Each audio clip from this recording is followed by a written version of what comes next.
Good morning students. तो आज हम लोग क्लास 12 के रिलेशन एंड फंक्शन स्टार्ट करेंगे। तो क्लास 11th में हम लोग प्रीवियस क्लास में क्या देखे थे? क्लास 11th में हम लोग को सेट, जैसे हम लोग का कौन सा चैप्टर हो गया था? सेट हो गया था। रिलेशन फंक्शन कुछ हम लोग पहले से पढ़ चुके हैं। सेट का पता है, जैसे रिलेशन फंक्शन। तो क्लास 11th में हम लोग क्लास रिलेशन फंक्शन के बारे में क्या क्या जाने थे? जस्ट डेफिनेशन, रिलेशन क्या है, फंक्शन क्या है, और कुछ नहीं। आगे आज हम लोग आगे क्या पढ़ेंगे? ये type of relation, type of function कितना है, इक्विवेलेंस रिलेशन क्या है, इक्विवेलेंस क्लास क्या है, और बाइनरी ऑपरेशन क्या है। ये सब रिलेशन फंक्शन चैप्टर में आगे कुछ पढ़ेंगे।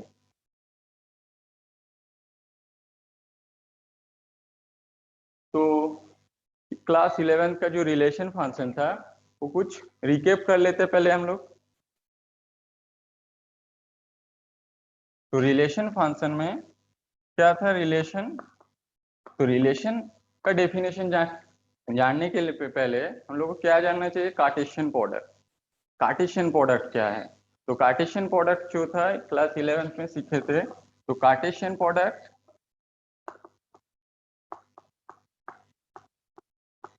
कार्टेशियन प्रोडक्ट क्या है? तो दो सेट है ए एंड बी।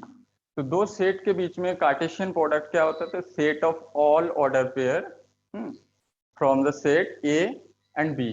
दैट इज क्या हो जाएगा? कार्टेशियन प्रोडक्ट को कैसे डिनोट कर रहे थे हम लोग? A cross B equals to क्या हो गया? A comma B such that A belongs to A and small B belongs to capital B. ये मेरा कार्टेशियन प्रोडक्ट। ओके, इसमें क्या हो रहा है? Set of all order pair जिसमें फर्स्ट एलिमेंट है मेरा जो डोमेन है, domain set A, and second element वो डोमेन सेट बी से। ओके, तो फॉर एग्जांपल हम लोग देखेंगे तो कार्टेशियन प्रोडक्ट को, तो फर्स्ट ए को हम लोग मान लेते हैं 1 2 3 and B equals to A comma B. तो ये मेरा ए सेट हो गया, ये बी सेट। तो दोनों के बीच में कार्टेशियन प्रोडक्ट कैसा होगा? A cross B equals to A cross B equals to, first किसके एलिमेंट लेना है? फर्स्ट ए से लेना है, देन सेकंड एलिमेंट जो है बी से लेना है। तो क्या होगा? 1 comma A 1 comma B, next B से तो 2 comma B, sorry 2 comma A 2 comma B. Clear? Next कौन सा एलिमेंट है? 3 comma A and 3 comma B. Good.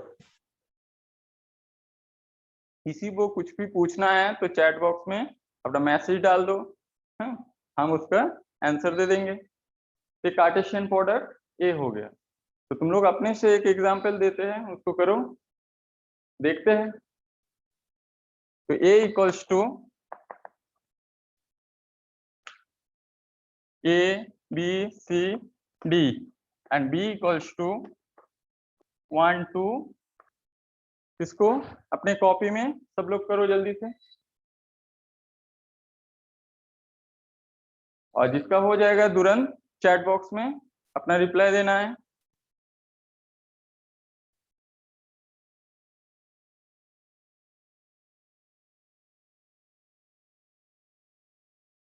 Chat box को तो देखो क्या हो जाएगा? A cross B equals to क्या होना चाहिए? फर्स्ट एलिमेंट ए से लेंगे 1 हाँ गुड, ए comma 2 next C comma 1 C comma 2 good.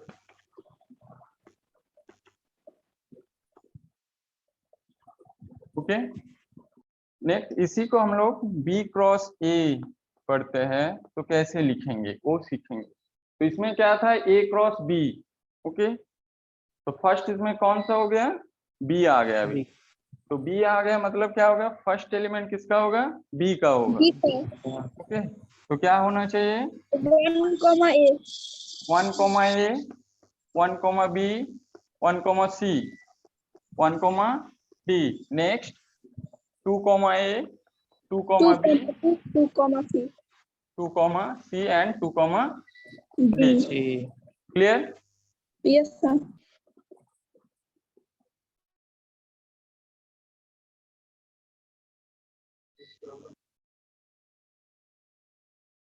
हो गया सबको? तो कार्टेशियन प्रोडक्ट हो गया। अभी हम लोग जानेंगे कि रिलेशन का डेफिनेशन क्या था। ओके, तो दो सेट है मेरे पास, A to B non empty set. Then दोनों के बीच में रिलेशन को कैसे डिफाइन करते हैं, आर देकर। Okay, R such that A to B. तो अभी क्या है, रिलेशन दोनों के बीच में कैसे लिखेंगे, तो रिलेशन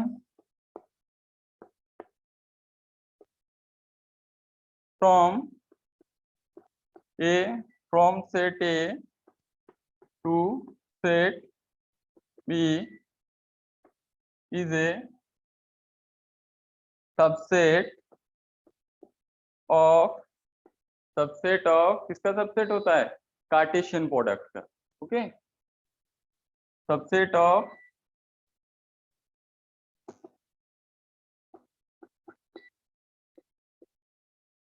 कार्टेशियन प्रोडक्ट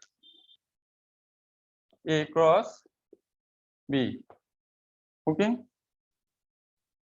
अभी रिलेशन क्या हो गया तब, तो मेरे पास सेट ए इक्वल्स टू 1 2 3 है, A cross A and B equals to A B.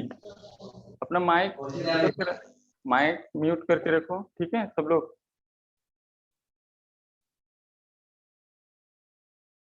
तो दोनों के बीच में कार्टेशियन प्रोडक्ट क्या हो जाएगा, A cross B equals to 1a 1b 2a 2b 3a 3b। इसी में से रिलेशन क्या है, इसी में से कोई किसी को सिलेक्ट करके हम लोग रिलेशन में लेंगे, ठीक है।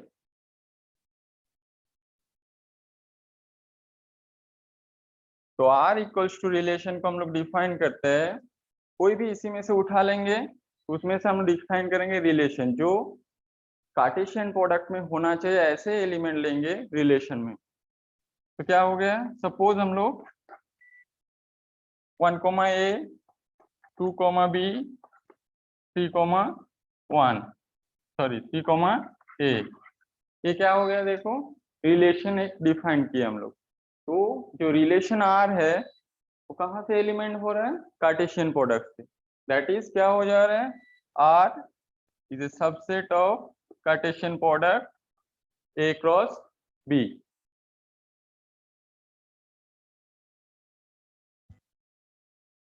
सबको क्लियर है?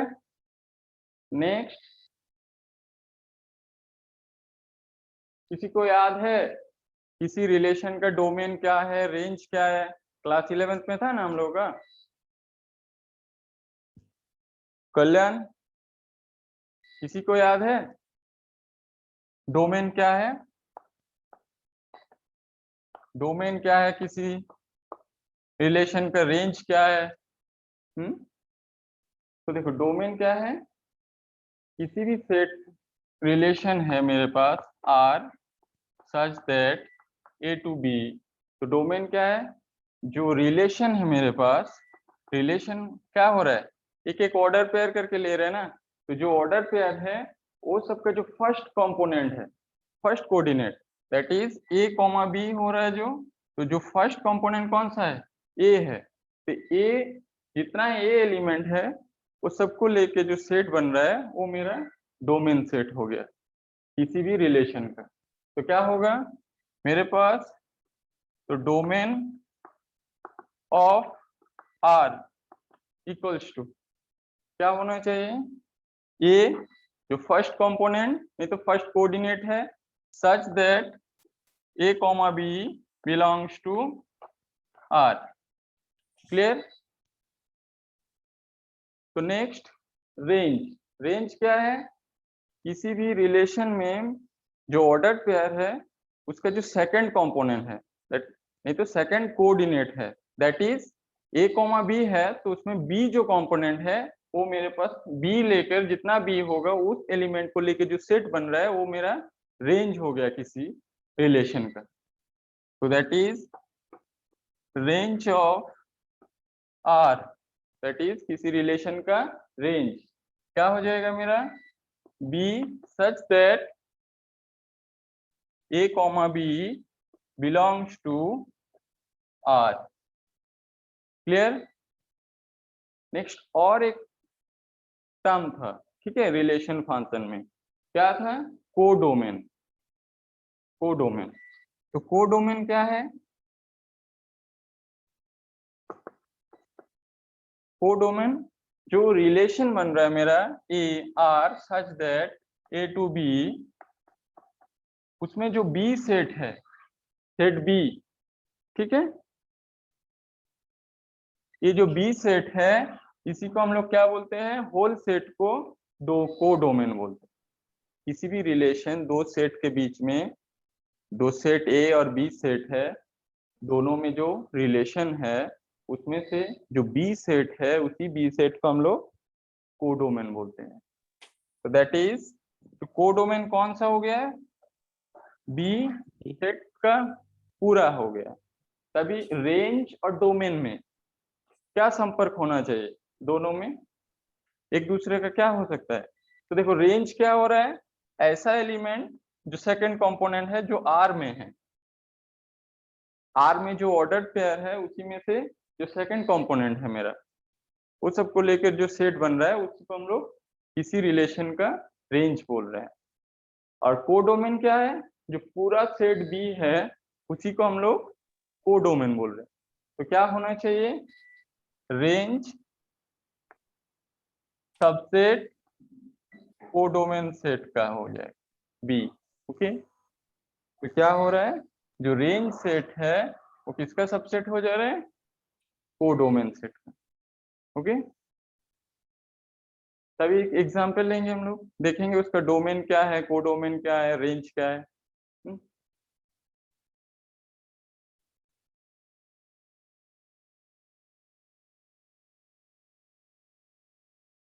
फॉर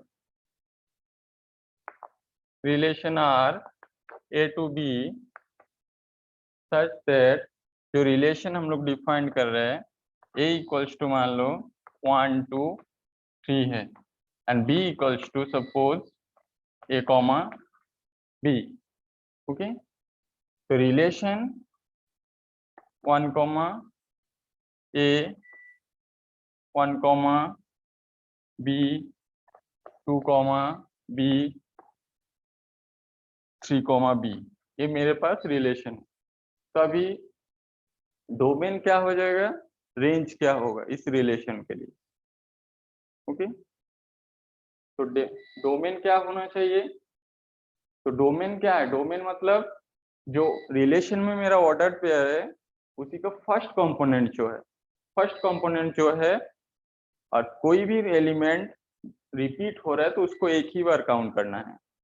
तो क्या है इसमें देखो, तो domain of R this equals to क्या होना चाहिए, फर्स्ट एलिमेंट, हर ऑर्डर पेयर का फर्स्ट एलिमेंट, तो 1 है इसका फर्स्ट एलिमेंट, दूसरे का 2 है, और तीसरा जो एलिमेंट 3 है, 3 तो 1 2 3 ये क्या हो गया मेरा, domain of R. Next range, range देखेंगे क्या होना चाहिए,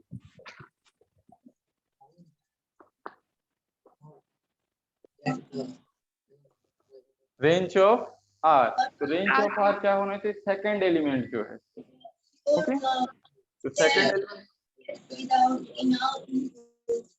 ए कॉमा बी, ठीक है। देखो जो सेकंड कंपोनेंट है सब में ए और बी है, तो हमको एक ही बार लिखना है एक एलिमेंट, तो क्या हो गया A comma B.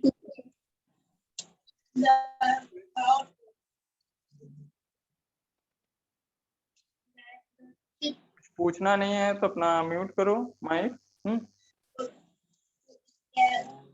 Domain and range हो गया मेरा क्लियर। अभी तक जितना तक हम लोग देखे हैं पूरा के पूरा 11th क्लास में था, पूरा क्लास 11th में ही था। अभी हम लोग क्लास 12 में देखेंगे क्या क्या है, टाइप ऑफ रिलेशन जानेंगे, इक्विवेलेंस रिलेशन क्या है वो सब। तो रिलेशन फंक्शन जो चैप्टर है क्लास 11th और 12 दोनों मिलाकर जितना भी सिलेबस में है, बोर्ड एग्जाम के लिए भी इम्पोर्टेंट है, और अभी आग नेक्स्ट ईयर में जो जेई मेन और एडवांस एग्जाम है उसमें भी रिलेशन फंक्शन एक वाइटल चैप्टर है, तो उसके लिए भी हर साल क्वेश्चन एक दो करके आते रहते हैं। तो इसीलिए relation function math subject math में इम्पोर्टेंट चैप्टर है, क्योंकि रिलेशन फंक्शन से बाकी जितना भी आगे चैप्टर है एक दूसरे से कनेक्टेड है। जैसे आगे हम लोग पढ़ेंगे कॉन्टिन्यूअस, डेरिवेटिव, इंटीग्रेशन, ये सब एक दूसरे से कनेक्टेड है, ठीक है। तो इसीलिए रिलेशन फंक्शन को अच्छे से पढ़ना चाहिए, जानना चाहिए। नेक्स्ट अभी हम लोग क्या देखेंगे, type of relation. 3 types of relation.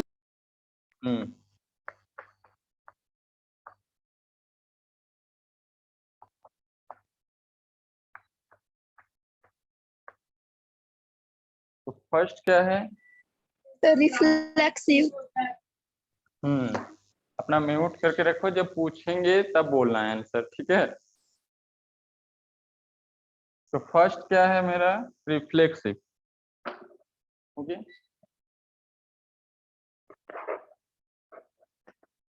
Reflexive, second है symmetric, and third transitive.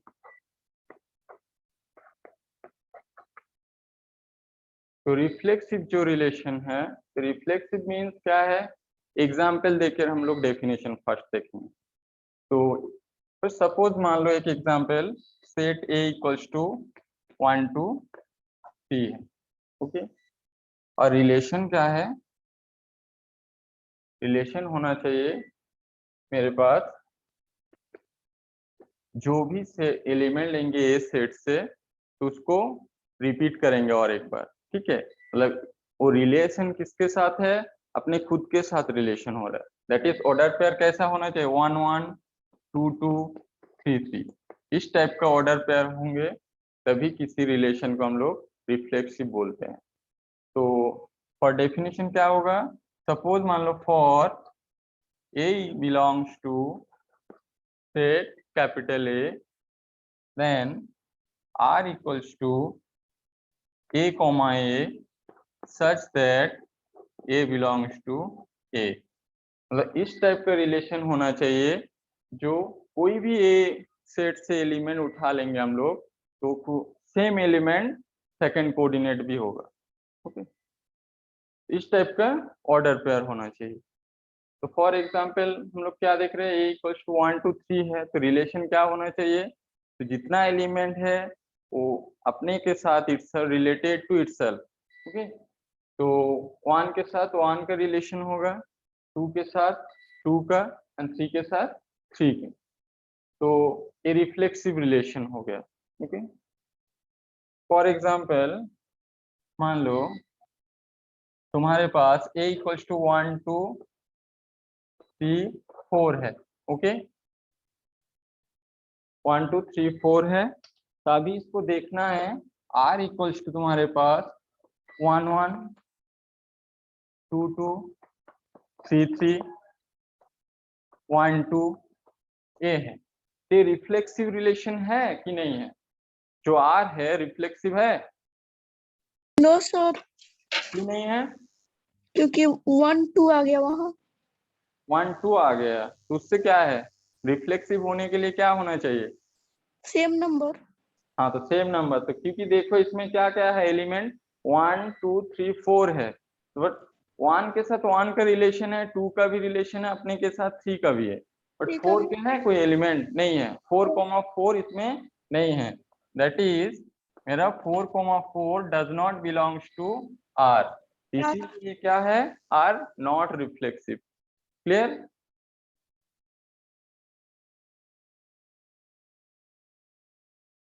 Next देखना है सिमेट्रिक।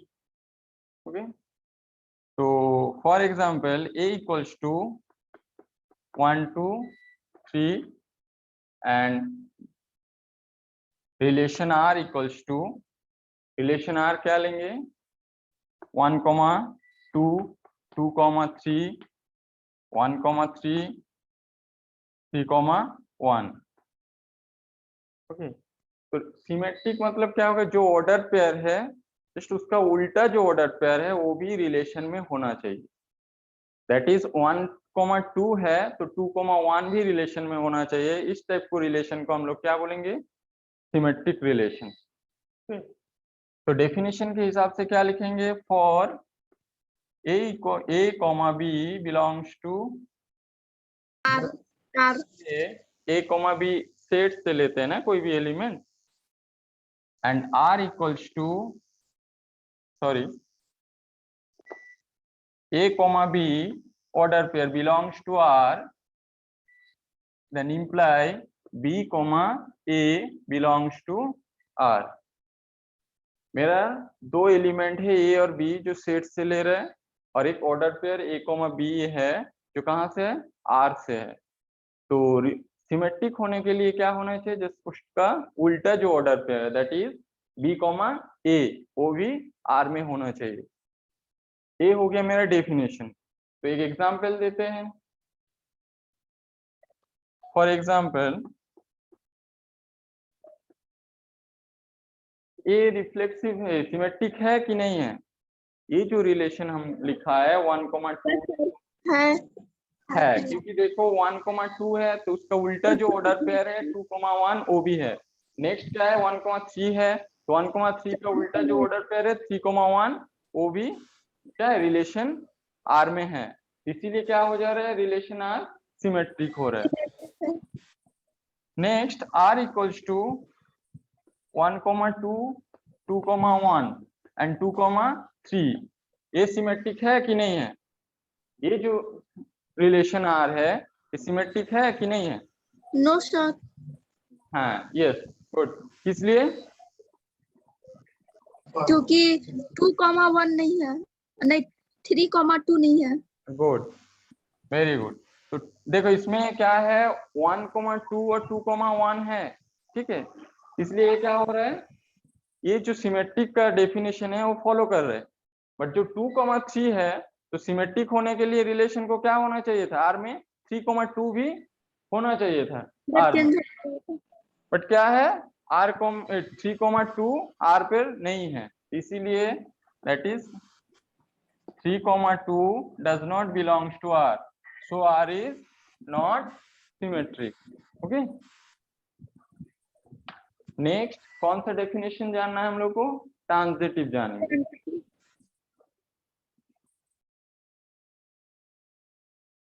ट्रांजिटिव जानने के लिए क्या चाहिए हमको, 3 गो एलिमेंट चाहिए, क्या क्या है, फर्स्ट हम लोग मान लेते हैं suppose 3 element A B C belongs to set A, एक सेट है जिसमें 3 एलिमेंट ए बी और सी है।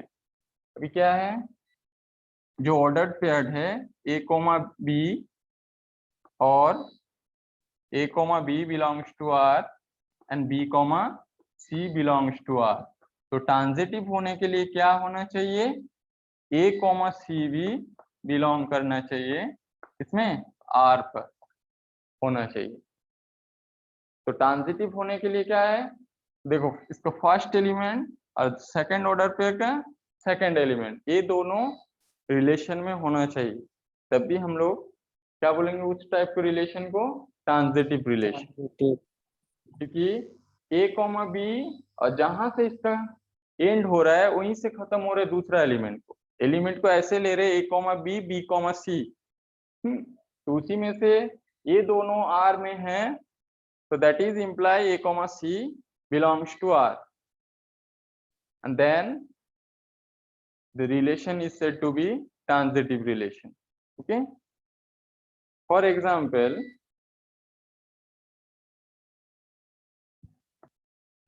क्या लेंगे? Suppose a equals to 1 2 3 4, okay, and R equals to 1 comma 2 2 comma 3 3 comma 1 1 comma 2 2 comma 3 and 1 comma 3. ठीक है, ये ट्रांजिटिव है कि नहीं है? तो देखो 1 comma 2 2 comma 3 है, ठीक है, तो दो एलिमेंट है, तो क्या होना चाहिए ट्रांजिटिव होने के लिए? 1 comma 3 1 comma 2 और 2 comma 1. हाँ, तो क्या है 1 comma 2 2 comma 3 है, रिलेशन में ट्रांजिटिव होने के लिए 1 comma 3 होना चाहिए, है ना? तो 1 comma 3 है रिलेशन में, that is Yes. R is transitive. Okay, clear सबको? Yes sir. देखो कुछ नोट करके लिखो, ठीक है? कोई भी कार्टेशियन दो सेट है ए और बी, तो जैसे जेई मेन एडवांस में इस टाइप का क्वेश्चन होता है, जैसे तुम्हारे पास कोई एक सेट है ए और कोई एक सेट है बी, उसमें नंबर ऑफ एलिमेंट कुछ है, तो क्रॉस प्रोडक्ट में कितना नंबर ऑफ एलिमेंट हो सकते हैं, तो वो कैसे कैलकुलेट करेंगे एमसीक्यू क्वेश्चन के लिए? तो क्या है, order of A equals to P, okay, that is set A है, उसमें नंबर ऑफ एलिमेंट कितना है? पी है, नहीं तो एम लिख सकते हो, ठीक है, and set B equals to N, set B में नंबर ऑफ एलिमेंट कितना है? एन है. Now order of A cross B, मतलब कार्टेशियन प्रोडक्ट ऑफ क्या है? A with the set B, तो कितना होगा number of element? M into N. Okay, तो सपोज तुम्हारे पास फॉर एग्जांपल एक सेट है A equals to 1 2 3 dot dot 10 तक है, ठीक है, एंड बी सेट है 11 से 11 12 13 14 15 इतना है, तो ऑर्डर ऑफ कार्टेशियन प्रोडक्ट कितना होगा ए क्रॉस बी का? ए क्रॉस बी जो है उसका कार्टेशियन प्रोडक्ट कितना, कार्टेशियन प्रोडक्ट का ऑर्डर मतलब नंबर ऑफ एलिमेंट कितना होना चाहिए? 1 into 11. 1 into 11, 1 into 12, 1 into 13. नहीं, ऑर्डर मतलब कितना नंबर ऑफ एलिमेंट, उसमें कितना एलिमेंट है, तो इस फॉर्मूला से हम लोग करेंगे, तो कितना है इसमें नंबर ऑफ एलिमेंट? देखो 1 से 10 तक है, ओके, तो कितना हो गया order of A equals to 10, clear? तो इसमें नंबर ऑफ एलिमेंट कितना है? 1 2 3 4 5, 5 है ना? हाँ, गुड, तो कितना हो जाएगा? 10 into 5 दैट इज 50, क्लियर? तो कार्टेशियन प्रोडक्ट का ऑर्डर कितना हो जाएगा? 50. इसी हिसाब से हम लोग ऐसे ही रिलेशन को देखेंगे, रिलेशन में नंबर ऑफ एलिमेंट कितना है. मेरे पास दो सेट है, दो सेट के बीच में एक रिलेशन है, तो दो सेट है तो उसमें नंबर ऑफ एलिमेंट भी है, तो नंबर ऑफ एलिमेंट है, तो रिलेशन में कितना एलिमेंट होना चाहिए, जो ऑर्डर पेयर है रिलेशन में वो कितना होना चाहिए, वो कैसे कैलकुलेट करेंगे?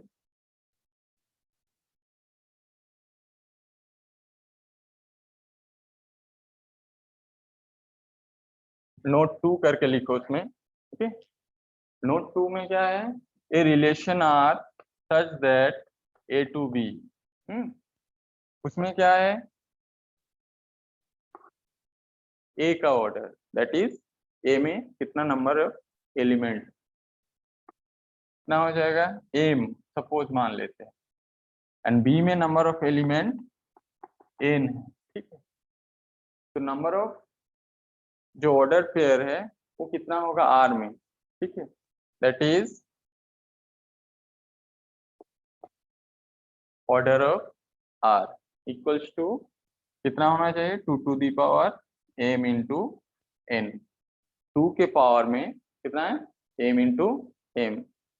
ये फॉर्मूला याद रखना है कोई भी कॉम्पिटिटिव एग्जाम के लिए, जैसे तुम लोग इंटर के बाद कोई भी एग्जाम दोगे जो मैथ रिलेटेड क्वेश्चन होगा, उसमें इस टाइप के क्वेश्चन एमसीक्यू क्वेश्चन होता है, तो इसके लिए इम्पोर्टेंट है।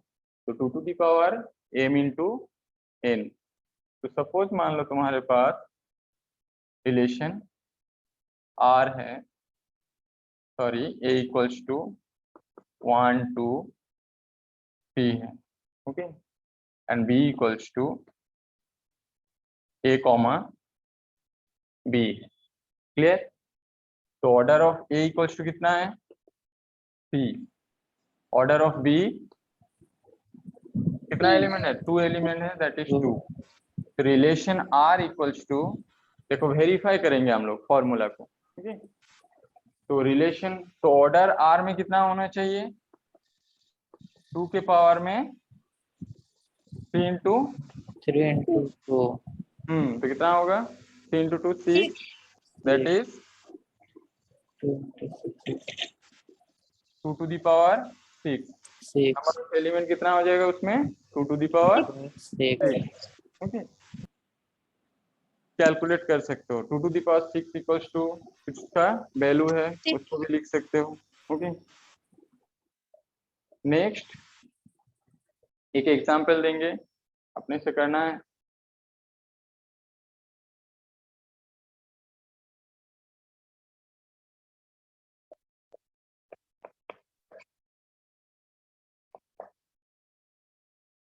check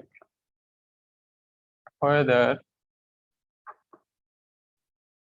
the relation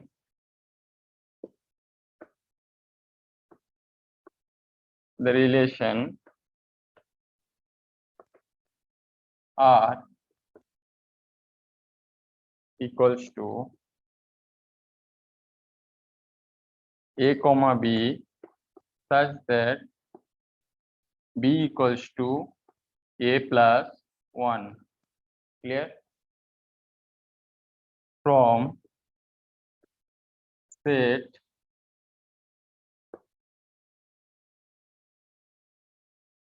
set A equals to 1 2 3 4 5 6 is reflexive, next symmetric और ट्रांजिटिव।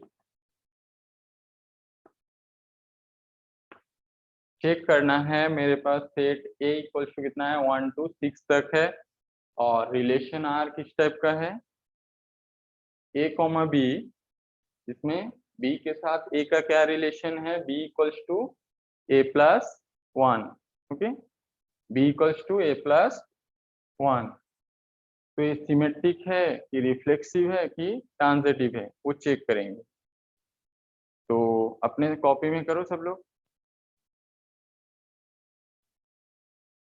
तो देखो फर्स्ट क्या है मेरा, A comma B belongs to R if, क्या कंडीशन है, B equals to A plus 1।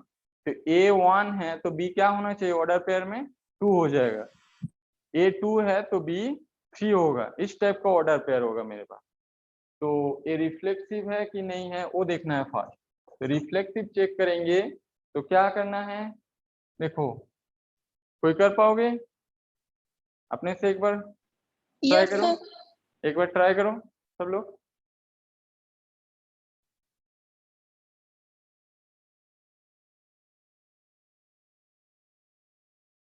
किसी का हो जा रहा है तो चैट बॉक्स में मैसेज डाल दो। ओके, तो देखो रिफ्लेक्सिव होने के लिए क्या चाहिए, ऐसा ऑर्डर पेयर होना चाहिए जैसे मेरे पास कोई भी सेट ए से एलिमेंट उठा लेंगे 1 2 3 4 5 6 तक, तो 1,1 2,2 इस टाइप का एलिमेंट होना चाहिए। तो देखो उस टाइप का कभी भी एलिमेंट हो सकता है, नहीं होगा, क्योंकि a कॉमा बी, जहां पर b क्या है a+1 है, 1 तो कभी भी दोनों इक्वल नहीं हो सकता है। तो दैट इज ए रिफ्लेक्सिव क्या होगा, नहीं होने वाला है, रिफ्लेक्सिव नहीं है। क्यों, doesn't सपोज मान लो a equals to 1, okay, then b equals to कितना होगा 2, 1 2 2 1 + 1 2 हो रहा है ना, b Yes, equals to sir. क्या है 1 प्लस a+1 दैट इज 2 हो रहा है। तो a 1,2, तो ऐसा कोई एलिमेंट है जो 1,1 2,2 इस टाइप का Yes, sir. एलिमेंट इस रिलेशन में होगा, नहीं होगा ना, नहीं होगा। तो नहीं होगा, तो इसीलिए इस टाइप का एलिमेंट नहीं है आर में, तो इसीलिए क्या हो रहा है, रिफ्लेक्सिव नहीं हो रहा है। नहीं नेक्स्ट क्या चेक करना है, transitive. Okay, sorry symmetric check करेंगे फर्स्ट, उसके बाद ट्रांजिटिव हम लोग चेक करेंगे।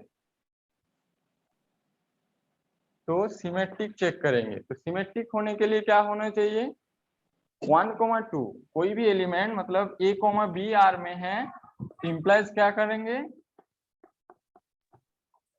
सिमेट्रिक होने के लिए ही होना चाहिए ना, जी sir. a, b belongs to r, then b, a A belongs to r। तो देखो ऐसे कोई एलिमेंट ले लो, तो सपोज मान लेते हैं हम लोग कोई भी एलिमेंट, तो मेरे पास जो रिलेशन है, तो किस टाइप का रिलेशन है, b इक्वल्स टू ऐसा ऑर्डर पेयर है जिसमें ऑलवेज b क्या है, बड़ा है ना, ग्रेटर देन है a से। तो ऐसा कोई एलिमेंट नहीं होगा, मान लो सपोज 1,2 बिलोंग्स टू r मान लेते हैं, ठीक है, तो 2,1 r में होगा, कभी हो सकता है कभी, जो कंडीशन है इसमें No, नहीं हो sir. नहीं सर, नहीं होगा sir. Good, that is 2,1 does not belongs to r। R तो क्या कंक्लूजन कर सकते हैं हम लोग, कि जब 1,2 r में है बट 2,1 कभी भी नहीं हो सकता है r में, तो क्या हो सकता है, रिफ्लेक्स सिमेट्रिक होगा, नहीं No, नहीं sir. ना, तो that is r is not Symmetric. Symmetric relation. Symmetric. Clear, then transitive check करेंगे।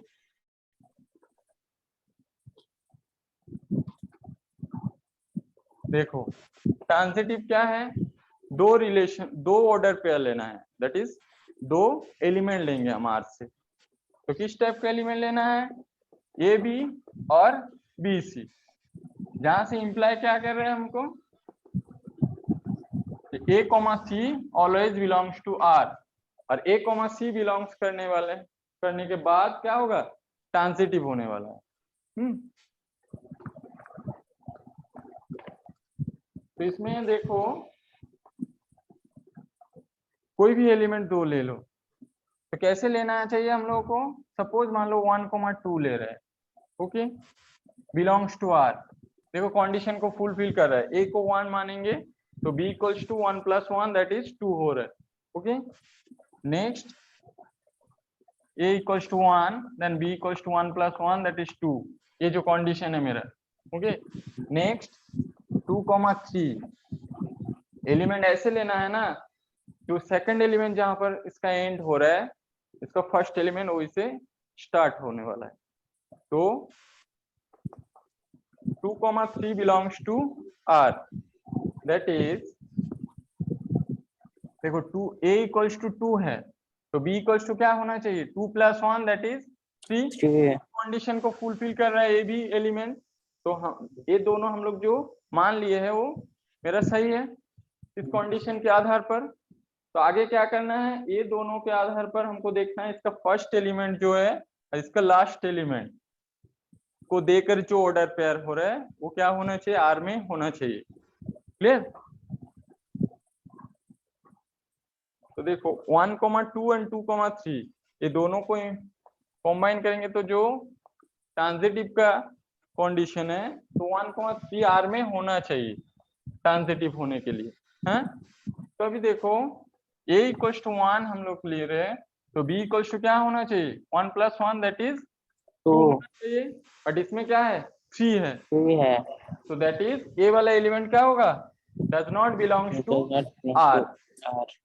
और r में बिलोंग्स नहीं कर रहे हैं तो क्या करेंगे हम लोग, क्या बोल सकते हैं कंक्लूजन क्या करेंगे, r is not Not transitive. Transitive. Transitive. Clear example सबको। Yes sir.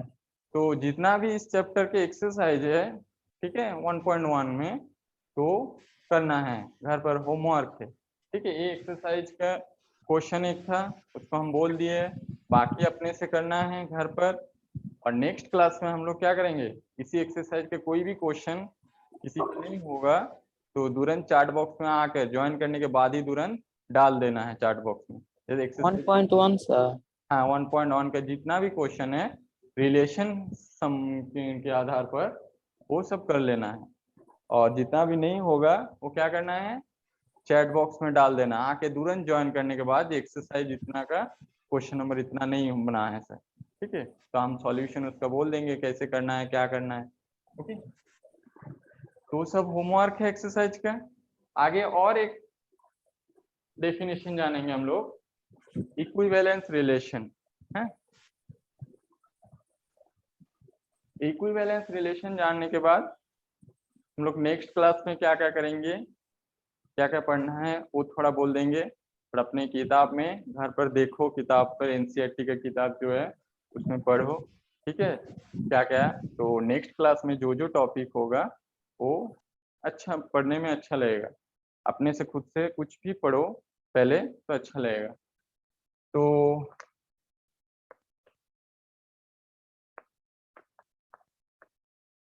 Equivalence relation, equivalence relation का डेफिनेशन क्या है, तो देखो इक्विवेलेंस रिलेशन मतलब क्या होगा, जो रिलेशन सिमेट्रिक रिफ्लेक्सिव सिमेट्रिक और ट्रांजिटिव तीनों रिलेशन को फुलफिल कर रहा है कंडीशन को ओके। Follow कर। तो इसके लिए क्या होना चाहिए, फर्स्ट रिफ्लेक्सिव होना चाहिए, ऐसा कोई रिलेशन है जो रिफ्लेक्सिव है, दो सिमेट्रिक। सिमेट्रिक होना चाहिए, एंड 3 नंबर ट्रांजिटिव। ट्रांजिटिव। तो देन हम लोग क्या करेंगे, आर जो है such that A to B is said to be equivalence relation. ये तीनों कंडीशन तीनों रिलेशन का कंडीशन फुलफिल करने के बाद हम लोग बोल पाएंगे जो डेफिनेशन है रिलेशन इक्विवेलेंस रिलेशन का, तो तीनों रिलेशन होना चाहिए reflexive symmetric and transitive, then R is said to be equivalence relation.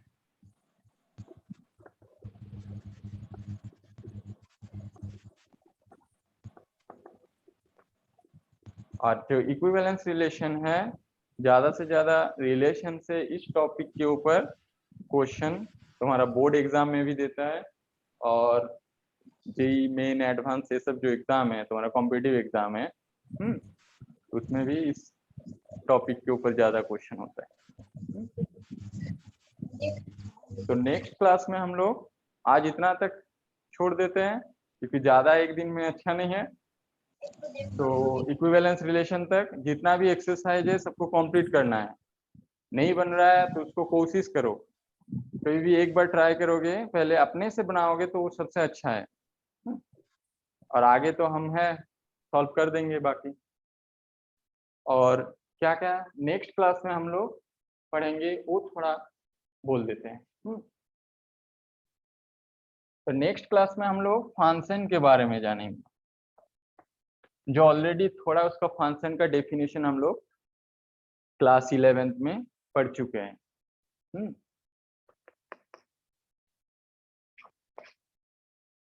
Next topic function का डेफिनेशन, फिर से हम लोग रिकेप करेंगे फंक्शन का definition, then type of function जानेंगे,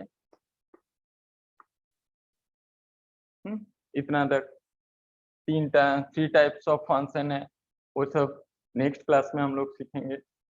और बाकी आगे बाइनरी ऑपरेशन जो है इस चैप्टर का वो कर लेंगे। तो फर्स्ट हम लोग नेक्स्ट क्लास में एक्सरसाइज कंप्लीट करेंगे, उसके बाद फंक्शन के बारे में जानेंगे। ओके, तो आज इतना तक क्लास को ख़त्म करते हैं। Thank you. और कैसा क्लास हुआ सब अपने कमेंट बॉक्स में डाल दो।